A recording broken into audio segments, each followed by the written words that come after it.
On va s'en bas. Est-ce que tu peux nous parler du groupe que tu as à ta dispo pour vendredi? Tous les joueurs qui sont aptes et valides. Non, plus sérieusement, on récupère Gabriel Moscardo par rapport à la rencontre de Strasbourg. On perd très probablement Joseph Okoumou, même s'il y a plus de peur que de mal par rapport à sa blessure, mais le timing risque d'être un peu court pour le match de vendredi face à Lens, à son sujet. Cédric, on attend le verdict par rapport à son carton rouge de ce week-end, mais il sera certainement suspendu. Diacon et Afis ne se sont pas entraînés depuis le début de la semaine. Diacon a essayé ce matin, mais il s'est arrêté au bout de 5 minutes, donc il va aller passer une IRM. Donc j'en sais pas plus. Et Afis, il a eu de bonnes sensations, donc il devrait pouvoir reprendre demain.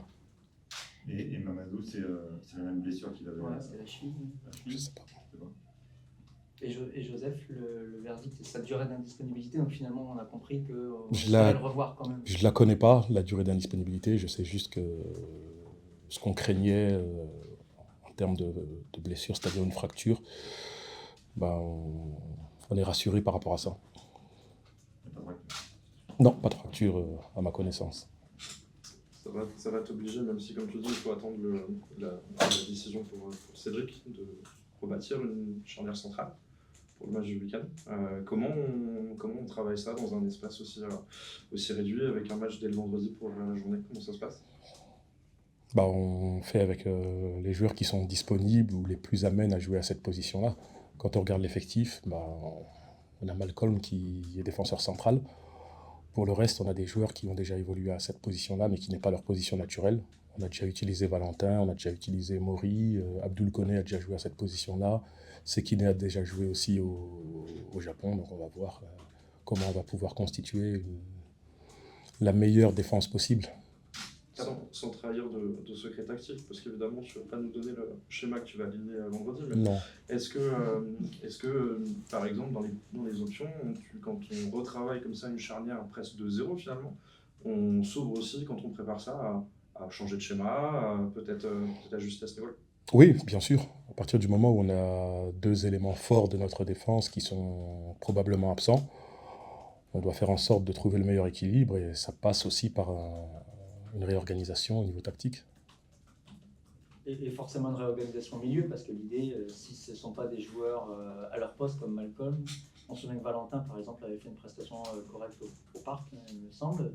Ça fait partie des solutions, peut-être en haut de la liste. Ça fait partie des options, mais je ne peux pas dire si elle est en haut ou en bas de la liste. Mais ça fait partie des options. Sur l'aspect tactique, tu avais déjà adapté, puisqu'on a vu contre Marseille et contre Strasbourg, qu'en fait, sans le ballon, vous jouiez à 3 centraux. Et donc, avec Banet qui redescendait à côté des deux autres. Comme les deux autres ne sont pas là, cette option-là, par exemple, elle devient beaucoup plus compliquée à mettre en œuvre, par exemple. Ou avec d'autres joueurs. Donc tout est possible. C'est difficile de dire exactement ce qu'on va faire à partir du moment où on ne sait pas qui seront les joueurs à disposition. On a encore un entraînement demain, on vient de terminer celui-là. Il faut voir s'il n'y a pas eu de casse durant l'entraînement, parce qu'on a souvent des mauvaises surprises à l'issue des entraînements. Mais il y a quand même des options, donc on trouvera la solution qui nous paraît la mieux adaptée pour ce match. Plus globalement, Samba, est-ce que c'est digéré là, le résultat de Strasbourg? On a appris ce matin qu'il y avait des décisions qui auraient pu être différentes. Aujourd'hui, on ne peut plus revenir dessus, mais qu'est-ce que ça génère comme sentiment chez toi? Ce qui a été décidé ce matin?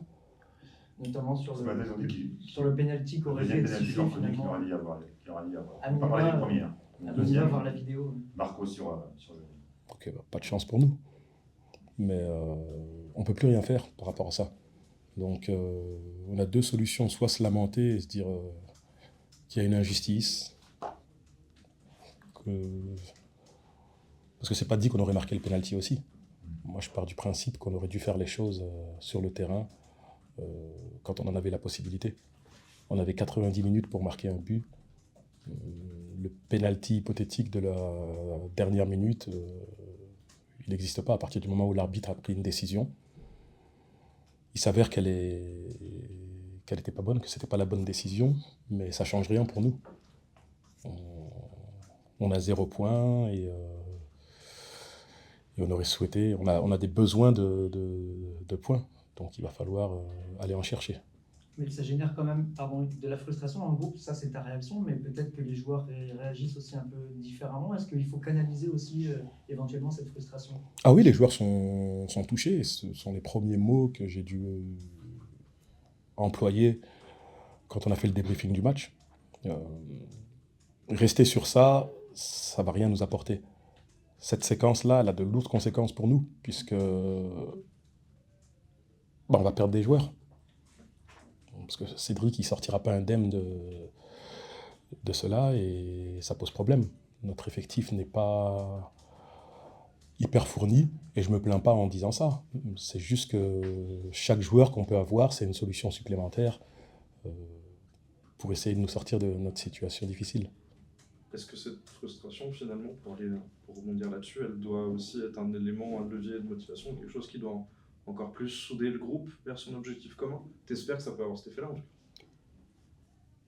Moi, j'espère que c'est le classement qui les frustre et que c'est le classement qui doit les faire réagir. Personnellement, je ne suis pas frustré par les décisions arbitrales parce qu'il y en a tous les week-ends, dans tous les stades. Je pense qu'on a déjà eu des situations qui nous ont été favorables. On en aura encore qui nous seront défavorables. Par contre, le classement, il est là et on a la possibilité de le changer en faisant de meilleures prestations, en obtenant de meilleurs résultats. Et c'est la seule chose qu'on peut contrôler. Parce que l'arbitrage, on ne peut pas le contrôler. Donc on a beau être frustré, je pense que ça ne changera rien. L'arbitre, il dort sur ses 2 oreilles et il estime, et je pense qu'au moment où il a pris la décision, il estimait que c'était la bonne. Mais nous, on doit pas pester contre ça, contre lui. On doit essayer de faire notre travail le mieux possible. Justement, par rapport au classement, moi je note un petit paradoxe par rapport au dernier match, au dernier contenu et au dernier résultat. C'est que vous êtes barragiste, pas forcément au moment où vous jouez le plus mal, quoi. C'est-à-dire que votre match contre Strasbourg, notamment la deuxième mi-temps, au-delà des faits de jeu, tu en as déjà parlé, vous auriez fait nul, ça n'aurait pas été un problème contre une très bonne équipe de Strasbourg. Et c'est à ce moment, il faut rester sur la qualif en coupe, la victoire contre Marseille. Et c'est malheureusement à ce moment-là que vous vous retrouvez barragiste par rapport à la série d'avant. Donc, comment est-ce que du coup tu peux t'appuyer quand même là-dessus, même s'il n'y a pas une série de résultats, sur une équipe qui a l'air d'aller un peu mieux, quoi? Pour moi, l'équipe progresse, mais le classement, il est la conséquence des 28 matchs qu'on a disputés. Pas forcément des 3 derniers. Si ces matchs avaient ressemblé dans le contenu aux 2 ou 3 derniers, je pense qu'on aurait quelques points en plus. Donc le classement, il est juste. Et le classement de la 34e journée, ça sera le classement qu'on aura mérité. Nous, on doit faire en sorte que ce classement, on doit faire en sorte de gagner au moins une place. Aujourd'hui, il n'y a que ça qui compte. Mais est-ce que tu t'appuies quand même, pour revenir sur la question, sur ce qui a été produit, par exemple, particulièrement sur la deuxième mi-temps contre Strasbourg? Ah oui, bien sûr. Moi, je pense que l'équipe évolue. Mais ce ne sont que des paroles, puisqu'il n'y a que les points qui comptent. Mais pour moi, l'équipe est différente de celle d'il y a un mois. Et je ne veux pas qu'on retourne dans l'état dans lequel on était il y a un mois. Le résultat ne doit pas faire qu'on régresse dans nos intentions, qu'on régresse dans notre jeu, qu'on régresse dans notre intensité. Parfois, on progresse et on perd. Et parfois, on apprend aussi en perdant. Donc, il doit y avoir une continuité. Pas dans le résultat, mais dans les intentions, dans la manière. Enfin, en tout cas, ça, c'est mon but, c'est le but du staff et certainement des joueurs. L'une des conséquences tu l'as dit, le classement, cette place de barragiste, c'était l'une des conséquences du match contre Strasbourg, même s'il y a encore des équipes derrière vous. Là, il y a un changement de contexte, puisque vous êtes plus chassé, vous êtes chasseur. Qu'est-ce que ça change dans la préparation? Est-ce que c'est quelque chose sur lequel tu t'appuies? Parce que tu disais que le classement devait être un levier de motivation pour les joueurs. Et qu'est-ce que ça change concrètement de ne plus être dans cette position du chassé? Quand tu es le chassé, tu peux faire des mauvais résultats tant que ceux qui sont derrière toi font des mauvais résultats. Ici, tu es obligé de faire des résultats pour pouvoir essayer de rattraper. Et espérer que ceux qui sont devant toi, si tu les affrontes pas, fassent des faux pas. Donc ça t'oblige à, je pense, être plus entreprenant, même si dans notre position de chasser, on l'était quand même parce qu'on voulait se mettre à l'abri. Mais entre les intentions et les actes, il y a une grande différence. Mais oui, je pense qu'on doit certainement mettre plus de hargne, parce que dans cette position-là, c'est pas confortable du tout. Mais après 28 journées, c'est le résultat de nos différentes prestations. Est-ce que la notion mentale, tu peux dire à tes joueurs dans la préparation que tous les matchs qui vous restent, c'est temps de finale, par rapport au fait d'être chassé, enfin chasseur maintenant et plus chassé? On n'avait pas attendu le résultat de Strasbourg pour parler comme ça, en fait. On a eu une inspiration qui était cette qualification pour la finale de la Coupe de France. Et on était parti de là en se disant que pour le championnat, il fallait qu'on ait cet état d'esprit-là. Je pense que tout le monde a envie de jouer cette finale de Coupe de France. Tout le monde doit avoir envie de jouer le match contre Lens et ensuite celui contre Toulouse, celui contre Montpellier, avec la même détermination et la même envie de prendre des points et de briller. Parce que je pense qu'ils ont envie de briller lors de la finale de la Coupe de France. Il faut qu'ils aient autant envie de briller pour ce match contre Lens et ensuite contre Toulouse. Comment tu vois cette équipe de Lens, justement, sa trajectoire, ce qu'elle montre sur cette deuxième partie de saison? L'équipe elle a commencé le championnat avec du bon contenu, avec un manque de réussite, donc un déficit de points. Mais leur football était plaisant. On connaît comment fonctionne Will, Édouard et Nico. Ils veulent de l'intensité, ils veulent mettre du pressing, ils veulent aller de l'avant. C'est une équipe qui est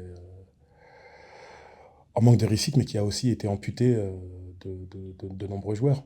Donc ils ont dû revoir leurs ambitions peut-être à la baisse, même si je pense qu'une qualification européenne est toujours à portée de main pour eux. Donc on s'attend à une belle ambiance, parce qu'à Bollaert, c'est souvent une belle ambiance. On s'attend à une équipe qui joue sa deuxième rencontre à domicile et qui va avoir à cœur de remporter un nouveau succès.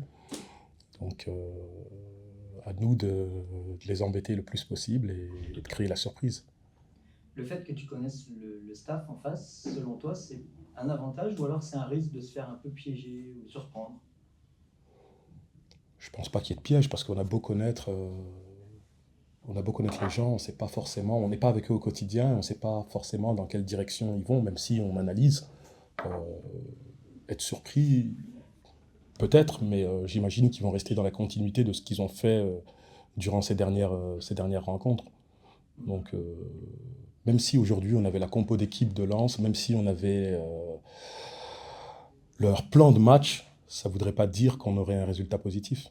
Donc pour moi, tout ça, il y a un match, il y aura des faits de match, il y aura des confrontations directes entre les joueurs, il y aura une adversité.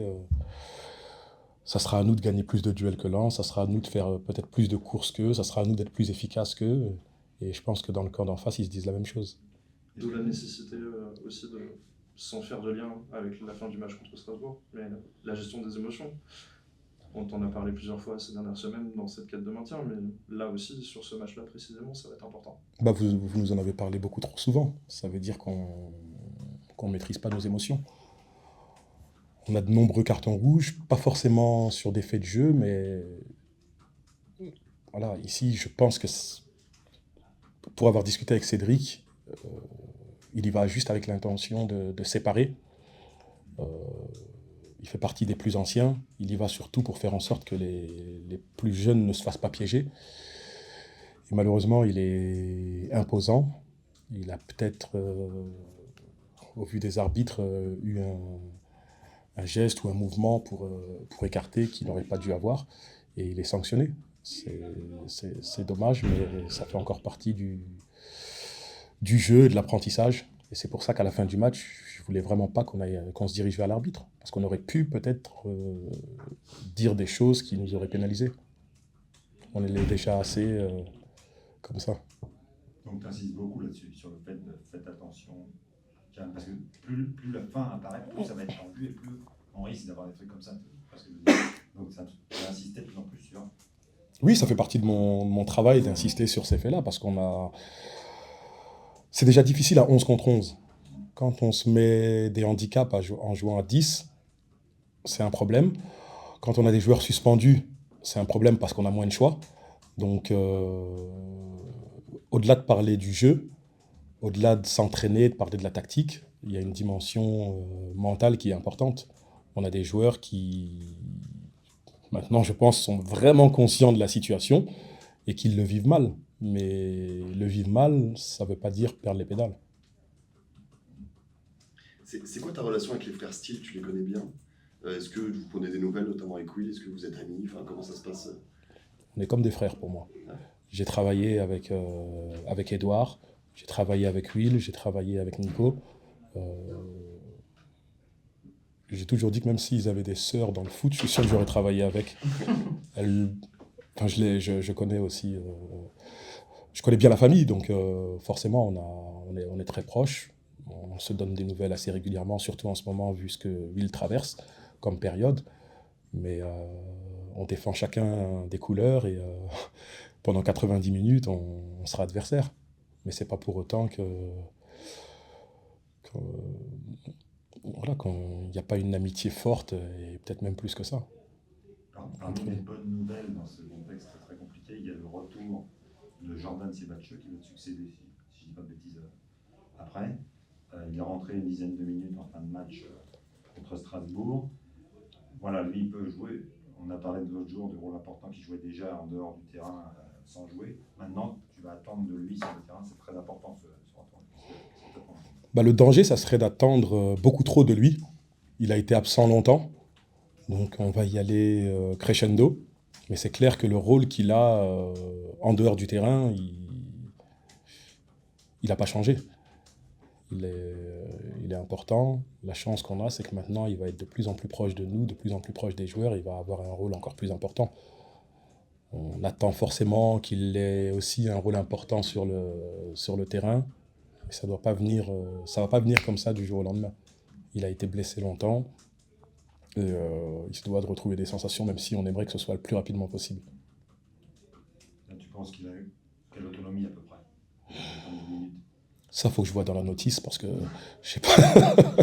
Non, je sais pas. On va discuter ici avec le staff performance pour voir qu'est-ce qu'il a comme essence dans le moteur. Ou si on parle d'électricité, est-ce qu'il a quelques kilowattheures pour pouvoir tenir, je sais pas, une demi-heure, 35, 40 minutes, on verra. Même si c'est un joueur d'expérience qui a forcément connu des passages compliqués dans sa carrière, est-ce que quand on a un joueur comme ça qui revient dans son club formateur, rejoue son premier match avec son club formateur depuis un certain temps, se blesse, vous vivra une vie après une longue période d'indisponibilité, est-ce qu'il faut être hyper vigilant? Est-ce qu'il a fallu être hyper auprès de lui? Parce que psychologiquement, c'est compliqué à traverser ce genre de période. C'est pas facile pour lui. On se doit surtout d'être à l'écoute de Jordan. Parce qu'il connaît son corps, il sait ce qu'il est capable de supporter et il sait aussi si ça va trop vite. Donc, c'est pas un jeune joueur, c'est un joueur qui a un avis dont on doit tenir compte. Donc, c'est pour ça qu'on va discuter avec lui pour voir aussi ce qu'il est capable de faire, ce qu'il se sent capable de faire et voir dans quelle mesure il peut nous aider.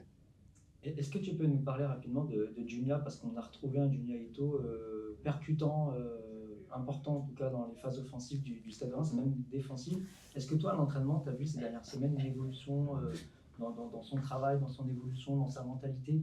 On voit bien que quand Junia Ito n'est pas en grande forme, le Stade de Reims a quand même un peu de difficulté, et samedi, ça correspond aussi au regain de forme de l'équipe quand il va mieux. Junia, il est très dépendant de l'équipe et de la forme de l'équipe. On a parlé d'une petite embellie il y a quelques matchs. Et Junia redevient Junia. Donc, c'est quelqu'un qui est important. C'est un leader technique. Dans la vie de groupe, c'est pas forcément un leader parce qu'il n'est pas hyper expressif. Il est très réservé. Mais j'ai pas trouvé de changement d'attitude au niveau de Junia. Égal à lui-même. ces forces, vraiment celles sur lesquelles tu comptes aujourd'hui pour que l'équipe s'en sorte, c'est quoi Il crée du danger. Je pense que quand on regarde les stats, il amène énormément de ballons dans la surface. On le voit peut-être moins parce qu'ils ne sont pas concrétisés, mais il a cette faculté à créer du danger, à accélérer, à distiller des centres, à être parfois à la finition des centres, même si on lui refuse les buts. C'est ce qu'on attend de Junior. Jordi, raconte-nous un peu ces minutes que tu as repassées à Delaune dimanche. Qu'est-ce que tu as vécu? Comment tu te sentais? D'un point de vue personnel, très content. Ça faisait 2 mois que j'étais un peu seul à m'entraîner tout seul et ça m'a fait plaisir de pouvoir revenir sur la pelouse de Delaune. Après, les émotions sont vite redescendues avec, on va dire, les petits péripéties qui s'est passé pendant le match. Mais ça m'a fait plaisir d'être là et j'espère maintenant rester sur le terrain. Ça a changé Delaune depuis ton départ? Delaune, non. Non, c'est toujours le même stade, toujours les mêmes supporters. J'ai revu quelques visages familiers, donc ça n'a pas trop changé. C'est plus le centre d'entraînement qui a changé. Samba nous disait qu'il fallait vite passer à autre chose après les péripéties, donc, comme tu dis, de Strasbourg. Mais quand on est joueur, comment on arrive à évacuer la frustration que ça a généré, ce qui s'est passé en fin de match notamment? C'est sûr, avec ce qui s'est passé, voilà, on était vraiment, on va dire, énervé.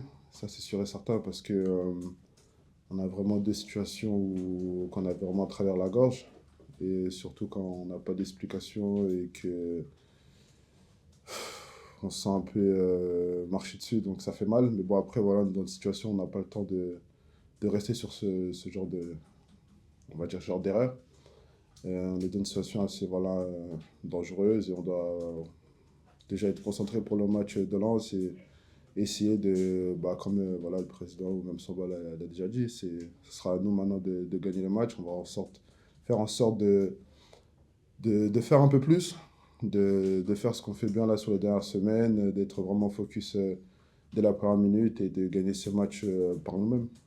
Est-ce que cette frustration, elle doit être aussi utilisée, comme tu dis, pour passer à autre chose, mais aussi pour recréer un élan positif après en avoir réenclenché un avec Brest, avec Marseille, avec la Coupe? Est-ce qu'il faut s'en servir de cette frustration pour en faire quelque chose de positif selon toi? Non, c'est sûr qu'il faut s'en servir parce qu'on voit bien que depuis les dernières semaines, il y a quand même un autre visage qui se crée, il y a quand même de bonnes choses à travers les matchs. Sur ce match de Strasbourg, c'est vraiment les 5-10 premières minutes où je pense qu'il fallait le temps de se décrasser un peu avec les 2 autres matchs qui ont suivi, qui ont passé. Mais faut voir aussi les choses positivement. Et voilà, comme le coach nous l'a dit, c'est juste les 5 premières minutes où on a dormi et après le match, voilà, on a essayé d'aller le gagner. Et on a eu le match de Marseille, on a eu la Coupe de France, il y a eu ce point aussi contre Brest. Donc il faut récupérer voilà, toutes ces choses positives pour aller de l'avant et essayer d'avoir aussi quelque chose de beau contre Lens. Le fait d'avoir perdu contre Strasbourg vous a amené vous a fait dégringoler d'une place assez barragiste. Du coup, maintenant, même s'il y a encore des équipes derrière vous, vous êtes plus chassé, vous êtes chasseur, parce que vous devez gagner une place pour vous maintenir directement. Est-ce que ça change quelque chose dans l'approche psychologique, le fait de ne plus être, entre guillemets, l'équipe chassée, mais l'équipe qui va chasser les autres, du coup? Je pense je pense pas que la situation quand même a changé. On a quand même été, je pense qu'on était vraiment des chasseurs et on veut être des chasseurs. On savait que la zone n'était pas très loin. Donc je pense pas que la situation a changé. Je pense pas que la manière de coacher du coach va changer. On voudra quand même, voilà, c'est sûr, sortir le plus vite possible, gagner des matchs le plus rapidement possible, se mettre à l'abri le plus rapidement possible. Mais je pense pas que ça a changé. On est dans une mentalité où on savait que c'était chaud. Maintenant, oui, on y est. Mais on va continuer à se bagarrer. Je pense qu'on aura la même ligne directrice. Sur le plan personnel, donc tu as joué une dizaine de minutes dimanche, ouais. Comment tu te sens physiquement? Est-ce que tu te sens prêt déjà personnellement à débuter un match? Le coach nous a expliqué que vous aviez discuté de ça, de quelle autonomie entre guillemets tu pouvais avoir. Qu'est-ce que tu en penses, toi? Comment tu le sens? Non, de toute façon, contre le match de Strasbourg, c'était prévu que je joue un peu à la fin du match pour voir un peu comment je me sentais. Puis après, je pense que sur les prochains matchs, on va voir jour après jour. Je discute avec eux tous les jours. Ils ont aussi une discussion avec le docteur pour voir combien de temps je peux encaisser, il y a une discussion même avec les prépas pour voir. Donc pour le moment, je me sens bien, tous les voyants sont au vert, donc j'espère que ça va continuer et je vais commencer très rapidement, je l'espère aussi. On se souvient quand tu étais arrivé, juste avant Bourgoin, du coup, tu disais je veux aider cette équipe, je veux être un leader pour cette équipe. Est-ce que on imagine que ça a été forcément très dur psychologiquement de rejouer ton premier match avec ton club formateur depuis un certain temps, de rentrer en jeu et te blesser tout de suite? Comment t'as appréhendé cette situation? Elle a été dure psychologiquement. Elle a été dure, mais elle a été dure le temps, je pense, le temps d'une nuit. Le temps d'une nuit parce qu'il fallait vite que je passe à autre chose. Aussi parce que j'ai plus le même âge que quand j'étais à Reims. Euh, voilà, aujourd'hui, j'arrive avec un statut où j'ai pas le temps de m'enfant sur moi-même. Comme vous l'avez dit, je dois être un leader pour cette équipe. Il y a beaucoup de jeunes. Ça m'a permis aussi pendant ces 2 mois, on va dire, où j'étais à l'infirmerie, de pouvoir me rapprocher de tous ces jeunes, pouvoir parler avec eux, pouvoir aussi les conseiller, pouvoir aussi les pousser. Donc, j'ai aussi pendant cette période de blessure, des côtés aussi positifs où j'ai pu au moins aussi apprendre à connaître tout le monde et je pense que ça va me faciliter aussi pour les minutes que je vais continuer à jouer. Est-ce que ça a été dur d'attendre le retour au terrain? Parce qu'il faut chercher d'abord à bien se soigner, pas revenir trop vite, mais quand on connaît le symbole, le fait que tu reviennes dans ton club formateur, est-ce que c'est l'attente finalement qui a été plus compliquée ou forcément avec l'expérience, comme tu dis, on se morfond pas et on bosse? Non, c'est que l'expérience, on bosse, mais après, c'est sûr que personnellement, ça a été long parce que je revenais voilà, à Reims, dans ma ville, avec des personnes que je connais, donc je voulais vraiment jouer très vite et donner du plaisir aux personnes très rapidement. Mais comme je l'ai dit, je l'ai pris positivement. J'ai fait tout ce que je pouvais pour aider l'équipe. Maintenant, voilà, je suis de retour. J'espère que les blessures sont derrière moi et que je pourrai maintenant aider l'équipe sur le terrain. Même sans jouer, ce rôle de leader était très important puisqu'il y en a 2 qui sont partis, Marshall Mounedi et Emmanuel Gbadou. Le capitaine ne joue pas forcément souvent, il reste le gardien, donc sans jouer, le coach d'ailleurs a insisté là-dessus. Tu as ce rôle-là à assumer qui est très important pour les jeunes. Comment tu l'exerces au quotidien? On va parler un peu. Mais... Bon, bah après, comme j'ai dit, avec les 2 mois où j'étais un peu out, ça m'a permis aussi de discuter avec eux, d'être proche d'eux. Après, c'est pas comme si je faisais mes sessions d'entraînement aussi à l'écart. C'est-à-dire, je suis avec eux tous les jours, je discute avec eux tout le temps. Franchement, il y a vraiment un bon groupe, il y a de bons jeunes. C'est ce qui m'a aussi très vite frappé ici, c'est qu'il y a vraiment un bon groupe, tout le monde s'entend bien, tout le monde rigole, donc ça aussi a facilité aussi la discussion avec eux. Puis quand je les vois, ça me rappelle aussi moi quand j'étais plus jeune, donc ça a facilité les choses. Et le fait d'être en finale de la Coupe, dans cette situation difficile, c'est pas aussi quelque chose de très important qui donne un repère, une force pour cette lutte pour le maintien. Ouais, c'est sûr qu'avec cette qualification, voilà, ça nous permet aussi d'avoir donné beaucoup d'envie pour les prochains matchs. De vraiment finir cette saison aussi sur une note positive au championnat comme on l'a fait en Coupe de France et pas gâcher tout ce qu'on a fait jusque-là. Donc c'est sûr que ça nous aide, ça nous sert et je pense que c'est ce qui nous a aussi maintenu quand même sur les derniers matchs. Donc voilà, maintenant la finale elle est fermée. On a des matchs avant ça, donc on va espérer vraiment avoir le plus de points le plus vite possible et pouvoir profiter fermer de cette finale. Tu étais... Je vais juste, pour rebondir sur une finale des fins mai, elle est le 24 mai et les barrages sont le 22 et le 25. Donc si vous êtes barragiste, ce que je ne vous souhaite pas, il faudra avancer le barrage aller et le barrage retour. Est-ce que ça rajoute aussi une dimension supplémentaire pour les éviter à tout prix, les éviter en se maintenant, hein, pas en finissant les 7. Ouais, après, bah, honnêtement, franchement, pour le moment, on passe pas à ça. Il y a déjà les matchs de championnat qui sont devant nous. On va tout faire pour pas écourter les vacances. Donc voilà, à nous d'être prêts, à nous d'être des combattants, des guerriers durant ces matchs. Et puis voilà, comme ça a été dit dans le vestiaire, de toute façon, les matchs jusqu'à la fin de l'année, même jusqu'au 24 mai, pour nous, ce seront que des finales. Tu étais avec le groupe à Cannes, justement. Tu connais l'affection, l'histoire que tu as avec le club. Qu'est-ce que tu as ressenti même si tu jouais pas, mais qu'est-ce que tu as ressenti en te disant le Stade de Reims c'est en finale de la Coupe de France? Euh, Pendant le match, franchement, j'étais quand même assez stressé parce que je pense que moi, quand j'y étais, à chaque fois, on sortait au niveau des quarts ou des huitièmes. Chaque fois, on tombait vraiment contre une grosse équipe. Et vraiment, avant ce match, c'était, je pense, la première fois où, voilà, on va dire qu'on était proche, vraiment proche d'une finale. Et vraiment, voilà, après le coup de sifflet final, j'étais vraiment très content. J'étais vraiment fier de mes coéquipiers, même si voilà, ça n'a pas été un match très très beau à voir. Mais à la fin des fins, on a eu cette qualification. Donc, je suis content de retourner, on va dire, pour la deuxième fois avec le Stade de Reims, Stade de France. J'allais te poser la question inverse, comme quoi je suis un peu plus négatif. Moi, j'allais te demander en tant que Rémois, et si c'est ton club, qu'est-ce que ça te fait de voir le club si bas dans le classement et à cette place de barragiste du coup?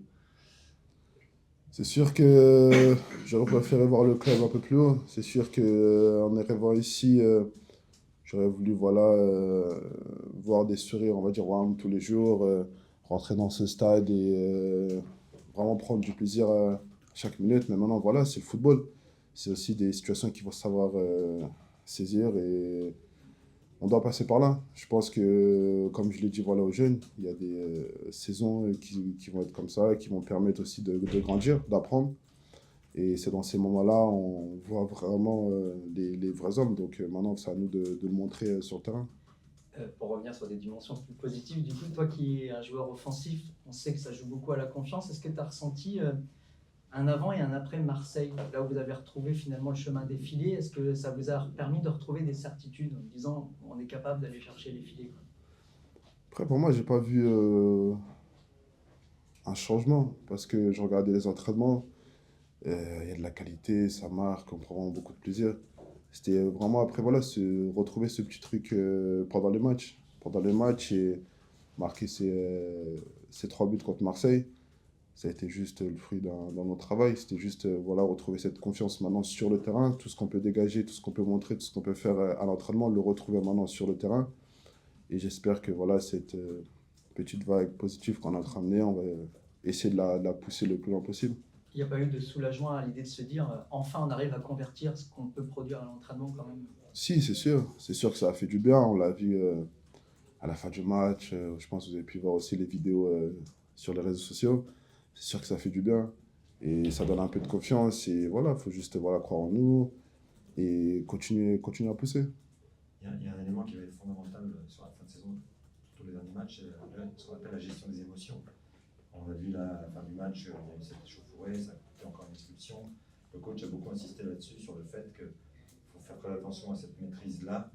Est-ce que toi, c'est quelque chose aussi sur lequel tu insistes, parce que tu sais que ça peut être déterminant, surtout dans les derniers matchs qui vont être de plus en plus tendus, forcément. Non, c'est sûr, ouais, ça va être très important parce que voilà, aujourd'hui, là où on est dans le classement, on n'a pas le temps de perdre de l'énergie bêtement, on va dire. Donc, comme le coach nous a dit maintenant, ce qui s'est passé à Strasbourg, contre Strasbourg, voilà, c'est fait. On n'a plus le temps de penser à ça, on n'a plus le temps de perdre de l'énergie là-dessus. Il y a le match de Lens qui arrive et voilà, pour les joueurs qui ont encore envie de se défouler, il y a le match de Lens et ils ont qu'à tout mettre pour les prochains matchs.